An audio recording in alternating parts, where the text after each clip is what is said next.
आ गई तू? तमीज से बात कर। अच्छा, अब मूवी चलाएगी?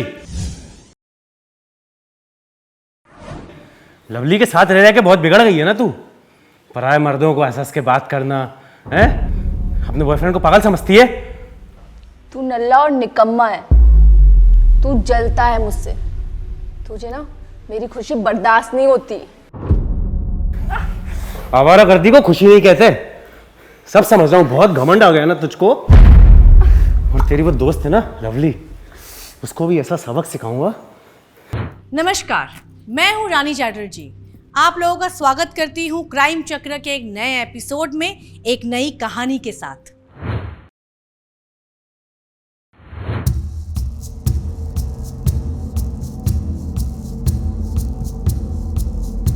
कहाँ हो तुम? ये तुम्हारे रोमांस करने के नए नए तरीके ना मुझे समझ ही नहीं आते। ऐसे लुका छुपी कौन खेलता है? बच्चों का काम होता है ये। तो हम कहाँ बड़े हो गए?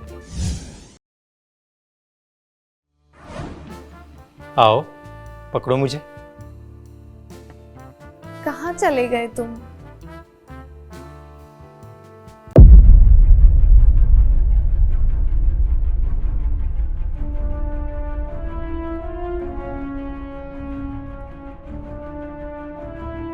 किशन, कहाँ हो तुम?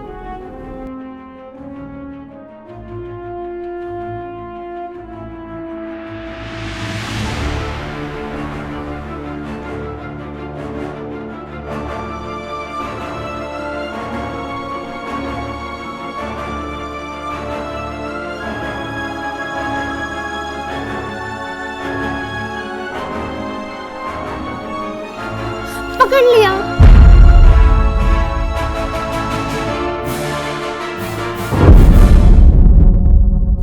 ये दारू की बदबू कहाँ से आ रही है?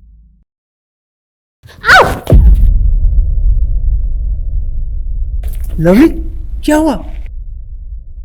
वो वहां था कोई, उसने मुझे धक्का मारा। कौन था? वहां तो कोई भी नहीं है। वो वहां है।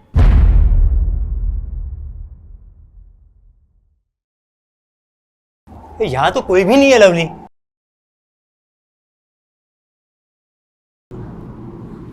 वो वो था, उसने मुझे धक्का दिया। देखो, तुम्हें वहम हुआ होगा, यहाँ पे कोई भी नहीं है। लेकिन कोई था, उसने दारू भी पी रखी थी। इतनी जल्दी तुमने उसका मुंह ही सूंघ लिया? अरे मैं कह रहा हूँ ना, यहाँ पे कोई भी नहीं है। रिलैक्स। और किसी के इतने करीब भी मत जाओ कि तुम्हारे होठ ही बेवफा हो जाए।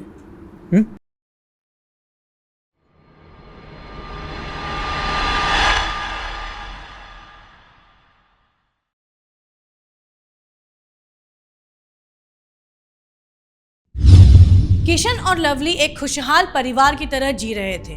दोनों एक दूसरे से बहुत प्यार करते थे और एक हैप्पी कपल की तरह अपनी छोटी सी दुनिया में हंसी खुशी जी रहे थे। पर वो आदमी कौन था जो चुपके से लवली पर नजर रखे हुए था? क्या वो सच में लवली का वहम था, या लवली के अतीत का कोई ऐसा साया जो उनकी खुशियों में दरार डालने या उनके जीवन में एक तूफान खड़ा करने आने वाला था, जिससे जुर्म की एक नई कहानी जन्म ले।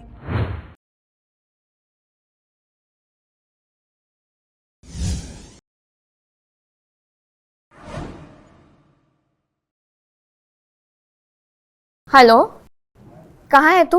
एक हफ्ते से मिली ही नहीं। अरे मैं कुछ काम से बाहर गई थी। तू कहाँ है? मैं तो घर पर ही हूँ। क्या कर रही है? बोर हो रही हूँ। तो आजा, हम मिलते हैं अपने अड्डे पर और चिल करेंगे। और हाँ, ऋषभ जी भी आ रहे हैं। ऋषभ जी भी आ रहे हैं क्या?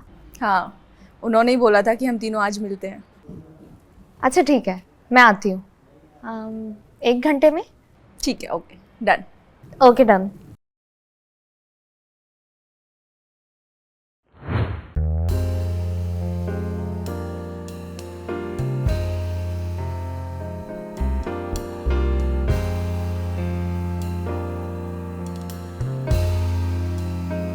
हाय हाय, कहाँ जा रही हो इतनी सज धज के आग बरसाने? काव्या का कॉल आया था। मिलने बुला रही है। कहाँ गया? मेरी सौत है, मुझसे ज़्यादा तो तुम्हें उसके साथ अच्छा लगता है। वो मेरी बेस्ट फ्रेंड है। और मैं? तुम तो मेरी जान हो।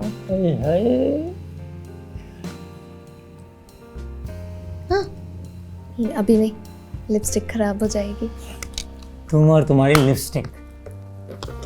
चलो मैं जाती हूँ, बाय बाय। जल्दी आ जाना। हेलो। हाँ, इतना टाइम कौन लगाता है?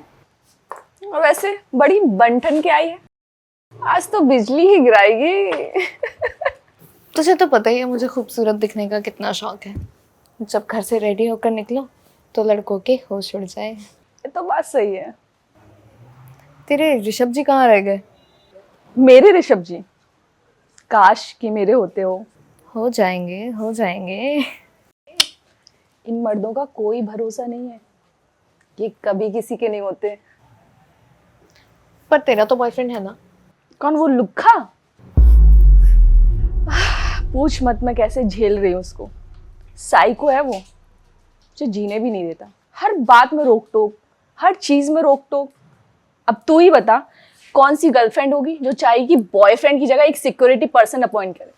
बात तो तेरी सही है।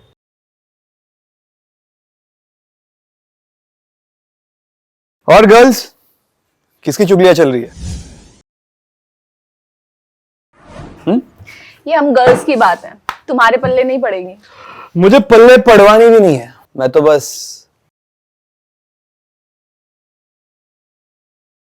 खूबसूरती का दीवाना हूं।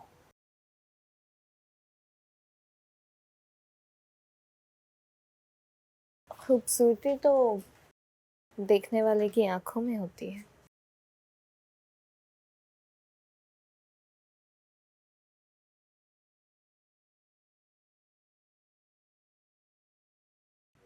ओहो, तो इसी बात पे चीयर्स हो जाए। बिल्कुल। चीयर्स।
आ गई तू? तमीज से बात कर। अच्छा, अब मूवी चलाएगी? लवली के साथ रह रह के बहुत बिगड़ गई है ना तू। पराये मर्दों को हंस के बात करना है, अपने बॉयफ्रेंड को पागल समझती है। तू नल्ला और निकम्मा है, तू जलता है मुझसे। तुझे ना मेरी खुशी बर्दाश्त नहीं होती। आवारागर्दी को खुशी नहीं कहते, सब समझ रहा हूँ। बहुत घमंड आ गया ना तुझको। और तेरी वो दोस्त है ना लवली, उसको भी ऐसा सबक सिखाऊंगा कि याद रखेगी। चल अब तू।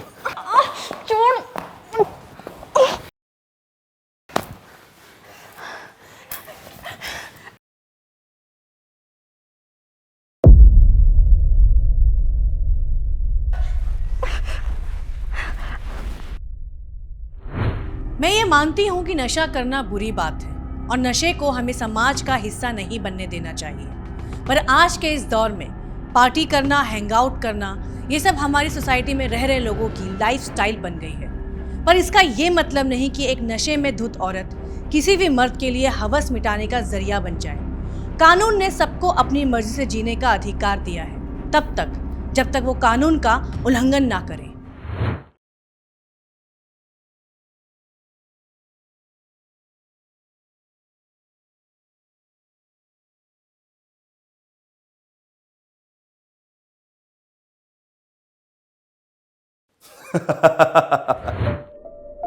हेलो, अच्छे से पहुंच गए आप?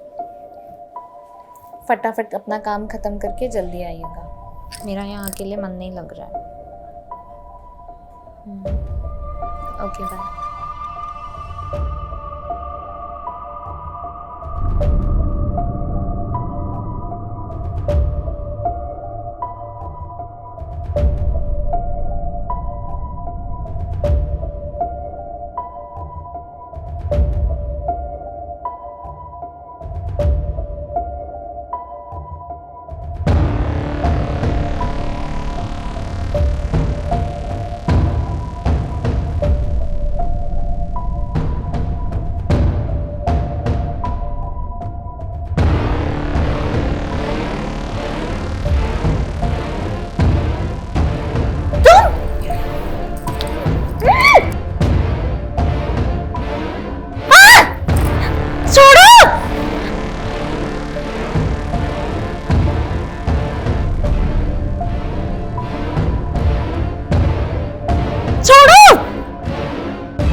आखिर वो कौन था जिसने लवली के साथ जबरदस्ती की और उसका बलात्कार किया?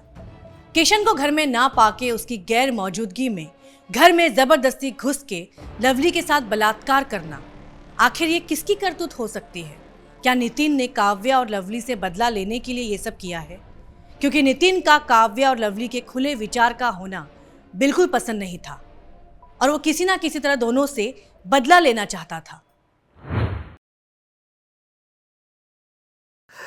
मैं तो कहता हूं तुम अपने बॉयफ्रेंड को छोड़ दो और मेरे साथ रह लो।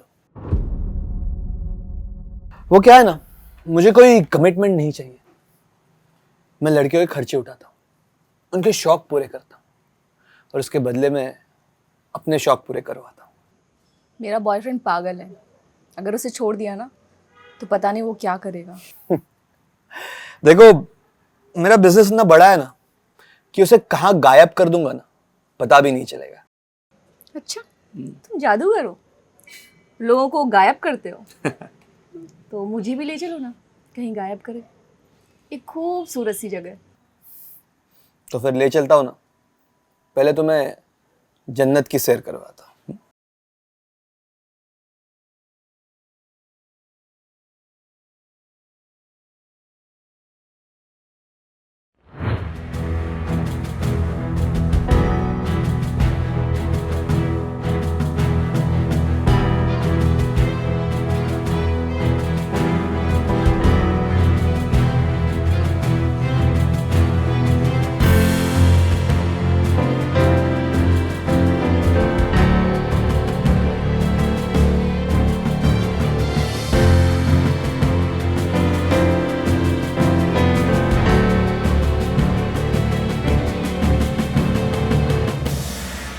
सर, काव्या और ऋषभ की डेड बॉडी यहाँ मिली थी। दोनों डेड बॉडीज को पोस्टमार्टम के लिए भेज दिया है। सर, बॉडीज को देख के ऐसा लग रहा था कि बहुत ही बेरहमी से चाकू गोद के मारा गया था। कोई और सबूत या यहाँ से कुछ बरामद हुआ हो? नहीं सर, तलाश जारी है। एक काम करो, इनकी कॉल डिटेल्स निकालो फास्ट। सर, हमें यहाँ से ऋषभ का टूटा हुआ फ़ोन मिला था, वो हमने रिपेयरिंग के लिए दिया है और कॉल डिटेल्स भी मंगवाई है। पर अब इनका कोई रिश्तेदार नहीं था या कोई और? हाँ सर, आसपास में पूछताछ के बाद ये पता चला कि काव्या का कोई बॉयफ्रेंड था, वो उसके पास ही रहता था। और सर, काव्या के एक दोस्त थे लवली, वो उसके बहुत करीब थी। एक काम करो, एक काव्या के बॉयफ्रेंड को पकड़ के लाओ और ये लवली से ही पूछताछ करते हैं। सर, काव्या और ऋषभ की लाश का काव्या के घर से अर्धनग्न अवस्था में मिलना एक दिल दहला देने वाली घटना थी। काव्या का ऋषभ के साथ शारीरिक संबंध तो था, पर इस बात से हत्या जैसे जुर्म का जन्म लेना कतई ठीक नहीं है। पुलिस ने काव्या के बॉयफ्रेंड नितिन की तलाश जारी कर दी। नितिन अपना फोन बंद करके कहीं गायब हो गया था। क्या इस हत्याकांड में नितिन का हाथ था? अगर ऐसा है तो फिर लवली की जान को भी खतरा है। क्या पुलिस नितिन को पकड़ पाएगी या एक और वारदात जन्म लेगी?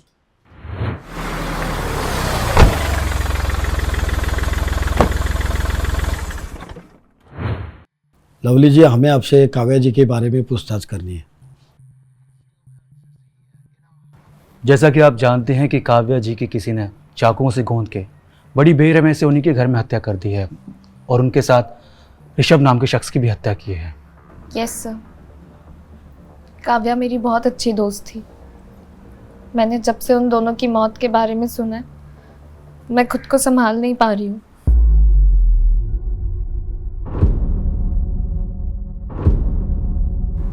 ऋषभ जी भी हमारे काफ़ी अच्छे दोस्त थे। सर, लवली ने मुझे काव्या और ऋषभ जी की हत्या के बारे में बताया। जब से उसने ये न्यूज़ सुनी है तब से उसने खाना तक नहीं खाया सर, बस रोए जा रही है। सर, किशन और काव्या के अलावा मेरा इस दुनिया में कोई नहीं है। पता नहीं किसने उन दोनों की इतनी बेरहमी से हत्या कर दी। आपको किसी पे शक? ये ऋषभ जी तो बड़े बिजनेसमैन थे, उनके किसी से रंजिश या काव्या जी के किसी के साथ दुश्मनी? ऋषभ जी की ऐसे किसी से कोई रंजिश तो नहीं थी, और अगर होगी भी तो मुझे इस बारे में कोई जानकारी नहीं है। हाँ, लेकिन काव्या का एक बॉयफ्रेंड था, वो थोड़ा साइकोपैथ टाइप का था। वो उस पर रोक टोक करना, हाथ उठाना, मारना पीटना, ये सब करता था। काव्या ने कई बार जिक्र किया है मुझसे इस बारे में। हो सकता है कि काव्या के बॉयफ्रेंड नितिन ने जब ऋषभ और काव्या को एक साथ फिजिकल एक्टिविटी में इन्वॉल्व देखा हो और गुस्से में आके कदम उठाया हो।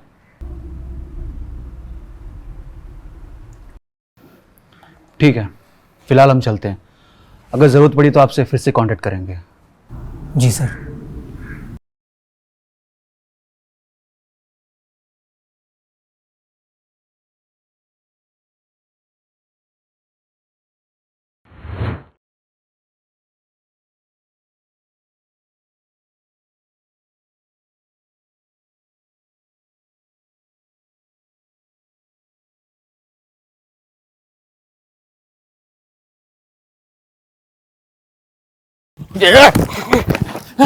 छोड़ दो मुझे सर, छोड़ दो सर। कहाँ भाग रहा था बेटा?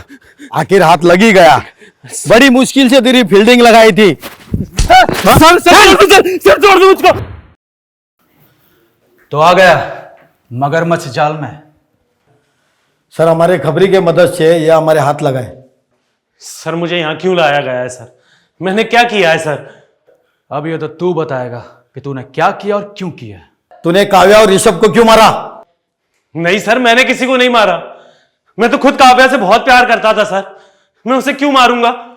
क्योंकि तूने उसे ऋषभ के साथ करीब आते हुए देख लिया और तेरे जैसे पागल लोग गुस्से में अपना आपा खोकर जुर्म को अंजाम देते हैं और मासूम बन जाते कि जैसे कुछ हुआ ना हो। नहीं सर, बस चलन हो गई थी सर। वो औरत आए दिन नशे में धुत रहना, पराए मर्दों का हम बिस्तर होना, ये सब शौक हो गया था सर उसका।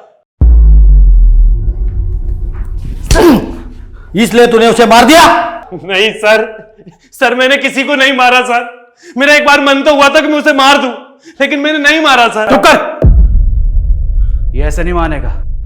इसे इतना तोड़ो कि इसका शरीर का हर एक अंग सच बोलने के लिए तैयार हो जाए।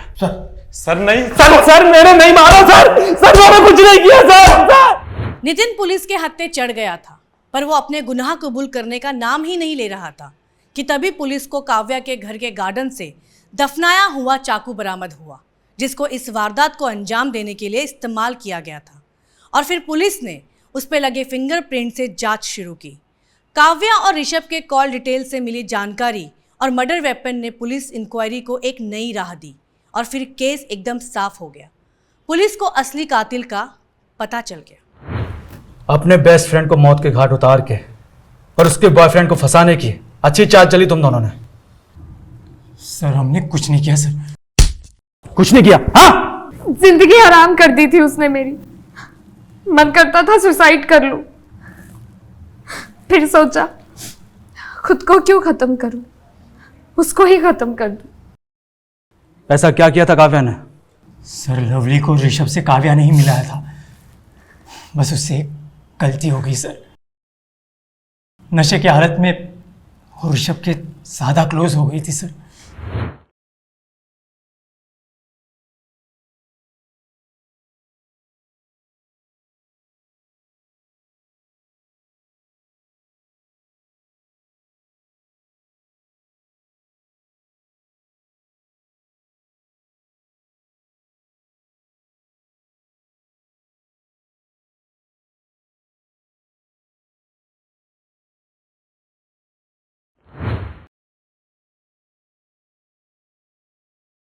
नशे में मुझसे एक गलती क्या हो गई, उस ऋषभ ने मेरा वीडियो बना लिया और मेरी गंदी गंदी तस्वीरें निकाल ली और फिर मुझे ब्लैकमेल करने लगा।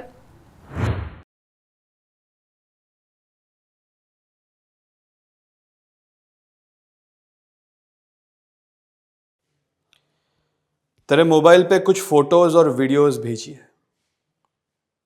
बिस्तर पे तुझसे ज्यादा हॉट लड़की मैंने आज तक नहीं देखी।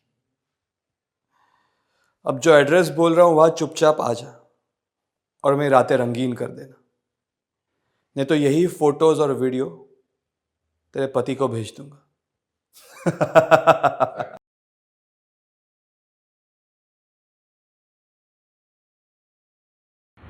उसके बाद न जाने कितनी बार उस दरिंदे ने मेरे शरीर को नोचा और जब ये बात मैंने काव्या को बताई तो पता चला वो भी उस ऋषभ के साथ मिली हुई है और इस तरह से न जाने कितनी लड़कियों को उसने ऋषभ के बिस्तर तक पहुंचाया है। सर ब्लैकमेलिंग से तंग आकर लवली ने मुझे ये सब बातें बताई, तब मैंने ऋषभ और काव्या को बहुत समझाने की कोशिश की, लेकिन वो लोग नहीं समझे, इसलिए मजबूरन आपको कानून हाथ में लेना पड़ा। देखिए, हम आपकी तकलीफ समझ सकते हैं, लेकिन कानून हाथ में लेना, कानून तोड़ना, ये अपराध की श्रेणी में आता है।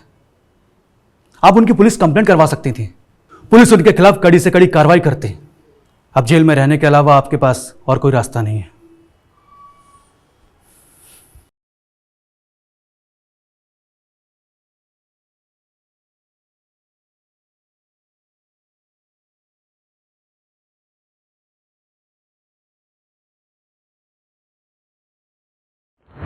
काव्या लवली की करीबी दोस्त थी, पर करीबी दोस्त बन के काव्या ने लवली के साथ बहुत बड़ा धोखा किया।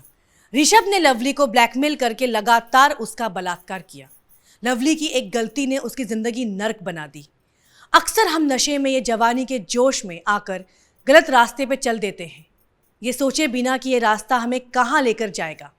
अगर हम ज़रा सा अपनी भावनाओं पे कंट्रोल कर लें तो हम ऐसी बहुत सी मुसीबतें हैं जिससे बच सकते हैं।